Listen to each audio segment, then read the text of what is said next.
Le Grand Tour de Vélo-Québec se déroule cette année dans les cantons de l'Est. Du 1er au 6 août, c'est près de 1200 cyclistes qui vont parcourir entre 60 et 130 km par jour dans la région. Ce lundi, le départ se fait de Sherbrooke.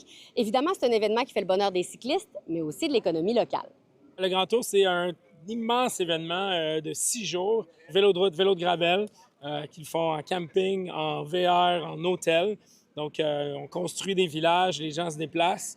On est parti d'Ayers-Cliff samedi, dormi 3 nuits à Sherbrooke.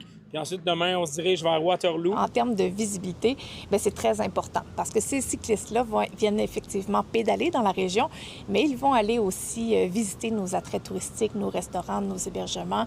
Donc, c'est en fait de l'argent qui est investi directement dans nos entreprises locales. Donc, pour l'industrie touristique, c'est effectivement une semaine qui est très importante. Les cantons de l'Est, 2 raisons. Hein. Un, la qualité des paysages. Les gens sont absolument ébahis par les paysages. C'est du cyclisme qui n'est pas facile parce qu'il peut y avoir des côtes. Je trouve ça très beau jusqu'à date. C'est sûr que c'est pas plat. Hein? C'est vallonneux, il y a de la variété. Ça va tout être indiqué, balisé, mais j'ai l'impression que ça va être une belle journée. Si Dame Nature peut rester de notre bord. Oui, c'est la culture vélo dans la région. T'sais. Les gens ont l'habitude de voir des cyclistes, les gens ont l'habitude de recevoir des cyclistes. Puis ça a été très populaire cette année, 20 de participation de plus que l'année précédente. Monsieur Gagnon, ça fait combien de grands tours comme ça de Vélo-Québec? Le 24e.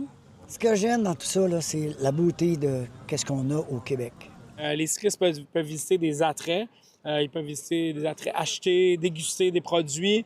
Puis on a même organisé un service de livraison pour que les gens puissent récupérer ce qu'ils ont acheté dans la journée, en fait. Fait que ça permet aux gens de mieux découvrir la région puis de rencontrer les gens. Oui, on a beaucoup de personnes qui ont profité de ce service-là, donc plusieurs dizaines de personnes qui ont fait faire leur petit sac avec leurs emplettes pour le soir, surtout au camping, donc ils étaient très contents. Et aussi, on a eu beaucoup de monde qui venait d'autres régions.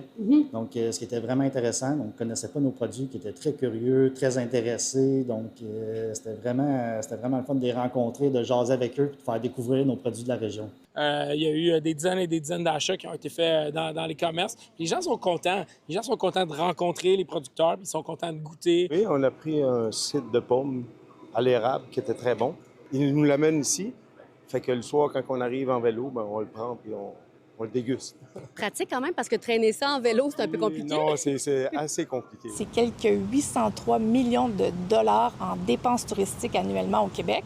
Donc, c'est un créneau qui est effectivement bien important. Selon les données de Vélo-Québec, les voyageurs à vélo dépensent en moyenne 132 $ par jour. À Compton, Fanny Lachance-Paquette pour Nouveau Info.